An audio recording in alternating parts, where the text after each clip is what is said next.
What is going on, Bears fans? This could be the big move for Chicago. It might be happening.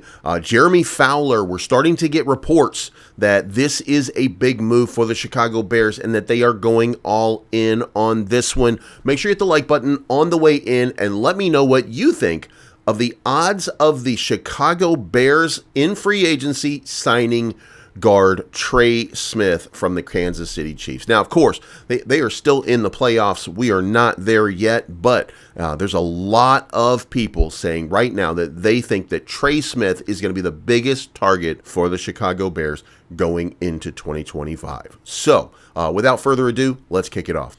All right, guys. Here's the reason this matters. Trey Smith at guard. Smith is a powerful mover in the run game, as his run block win rate of 75.1% ranks 6th amongst guards in pass protection. He has the foot speed to mirror interior defenders and the strength at 6'6", 321 pounds to anchor against bull rushes. Given his traits and age, he should reset the market at the position. Some inside the league are watching Chicago here. General Manager Ryan Poles, who needs to drastically improve his interior offensive line for new coach Ben Johnson, was in Kansas City when the Chiefs drafted Trey Smith. Several teams have him as the top overall free agent. There's been a buzz for months that Smith would likely hit free agency due to the Chiefs' cap space, and while they could shuffle some money around and cut some players, it might not be enough for a guy sure to reset the offensive guard market.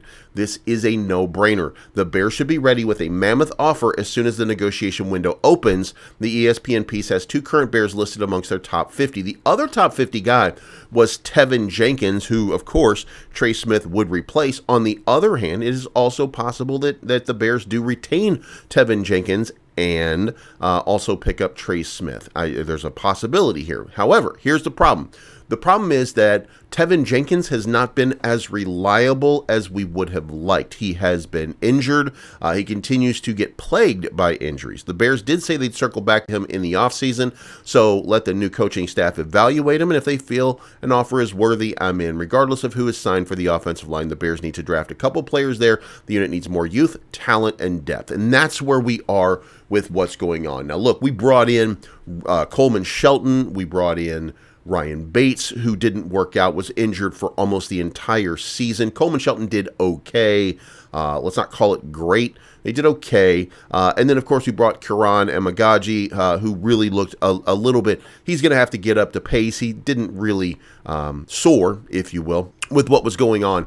Ultimately, Tevin Jenkins was a good player, but entering this season, this is about it. Now, in order for the Bears do have that 5th-year option, I want to say to retain Tevin Jenkins as it is their draft pick. So they could use a franchise tag, or they could exercise their 5th-year option for this move. They would have to pay him the average, or the top 5 average price. So he would come at a price of about $20 million for a season while we negotiate a longer rate. And then we reset the market with Trey Smith. So it might be prohibitive to make this happen, but there is a possibility that we could be looking at that. And look, I like Tevin Jenkins. I'm not opposed to Tevin Jenkins. Would like to see him backed up by Ryan Bates. That actually gives me a little bit of confidence. And then do some drafting, and let's pick up some linemen here to shore this up. And I have not done a draft yet, so I can't tell you who my favorite people are in that regard. So what I can say is this: Trey Smith could be the next big selection for the Chicago Bears. What do you think of that move? Do you think that Trey Smith would make a good fit here in Chicago? Leave a comment down below. Let me know what you think. Thank you so much for tuning in. Bear down, and we'll talk to you again very, very soon.